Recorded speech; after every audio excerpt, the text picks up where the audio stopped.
নমস্কার বন্ধুরা, পূর্ণিমার রান্নাঘরে সবাইকে স্বাগত। শীতকালে নানা রকমের শাকসবজি পাওয়া যায়, তার থেকে মেথি শাক হলো অন্যতম। এই মেথি শাক এমনভাবে বানাবো এর কোনো তেতো ভাব থাকবে না।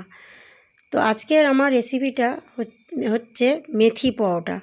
তো দেখছো এখানে মেথি শাক আমি নিয়েছি, এই যে শক্ত ডাঁটিগুলো এইগুলো একটু শক্ত হবে, তো এইগুলো কেটে ফেলে দেবো। আর এই যে এইভাবে আমি নিয়েছি ছাড়িয়ে, এবার এটাকে ভালো করে ধুয়ে আর কুচি কুচি করে নেব। আর আজকের মেথি পরোটা এটা এমন একটা খাবার, অফিসের টিফিন, স্কুলের টিফিন, বাচ্চাদের সকালের নাস্তা, বাচ্চাদের টিফিন, তো এটা সবেতেই ব্যবহার করা যাবে। সব সময় এই পরোটাটা খাওয়া যাবে। আর এইভাবে বানাবো যে কোনো তেতো ভাব থাকবে না। আর মেথি শাকের কিন্তু অনেক গুণ আছে। আর মেথি, তো চলো তোমাদেরকে দেখাই। মেথি পরোটাটা কাটা হয়ে গেছে, একটু কুচো কুচো করে এইভাবে ছোট ছোট করে এইভাবে কেটে নেবে। অনেকে সেদ্ধ করে মেখে নেয়, তো এখানে আমি খুব সহজেই তোমাদেরকে দেখাবো। ছোট ছোট করে কাটলে কী হয়, তাহলে আটার সাথে ভালো করে মাখা যায়। তো কাটা হয়ে গেছে। এবারে আমি এখানে নিয়েছি, এখানে আমি তোমরা আটা ময়দা মিক্সড করে নিতে পারো, কিন্তু আমি এখানে শুধু আটা নিয়েছি। আর নিলাম পরিমাণ মতো নুন, আর একটু দিলাম জোয়ান, আর 1 চামচ গুঁড়ো লঙ্কা, আর সাদা তেল। তোমরা এখানে সর্ষে তেলও ব্যবহার করতে পারো। তো এইভাবে দিলাম খুব সাধারণভাবে। এখানে অনেক মশলা আরও দেওয়া যায়, আচার দেওয়া যায়, তো এটা অল্প মশলায় আর খুব সুস্বাদু একটা পরোটা বা রুটি যার যেমন ভালো লাগে। আজকাল অনেকে তেল পছন্দ করে না, কিন্তু এই যে আমি অল্প অল্প করে জল দিয়ে একটা ব্যাটার বানাবো। তো হয়ে গেছে। এবার এইটাকে বেশ আধ ঘন্টা মেখে ঢেকে রাখবো। এটাকে এইভাবে আধ ঘন্টা ঢেকে রাখবো।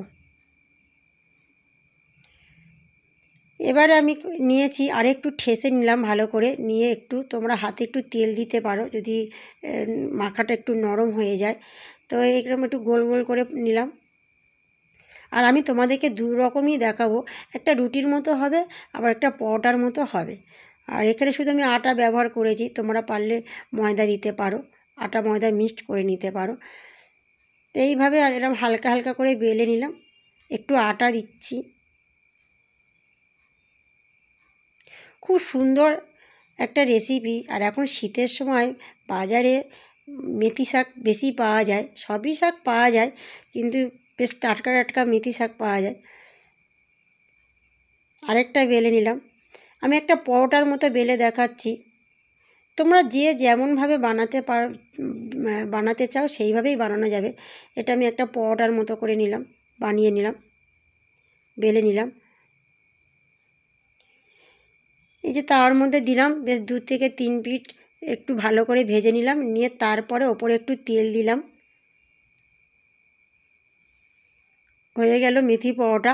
তোমাদেরকে আরেকটা দেখাচ্ছি, একদম রুটির স্টাইলে হয়ে গেল মেথি পরোটা। এই যে এইটা আমি এরকম করে সেঁকবো, কেননা অনেক সময় তাওয়ার মধ্যে দিলে রুটির মতো ফোলে না।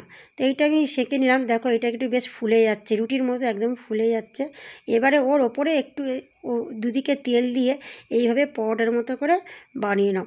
খুব সহজেই মেথি পরোটা, একদম খুব সহজেই মেথি পরোটা, অসাধারণ টেস্টি। আর এই পরোটাটা সবাই খেতে পারবে, বাচ্চা বলো, বুড়ো বলো, বয়স্ক লোক বলো, সবাই খেতে পারবে এই পরোটাটা। এইভাবেই অল্প তেল দিয়ে হয়ে গেল আজকের মেথি পরোটা। আর বন্ধুরা, যদি ভিডিওটা ভালো লাগে অবশ্যই লাইক, কমেন্ট, শেয়ার করে পাশে থাকবে। আর হ্যাঁ বন্ধুরা, চ্যানেলটাকে সাবস্ক্রাইব করে পাশে থাকবে। ধন্যবাদ।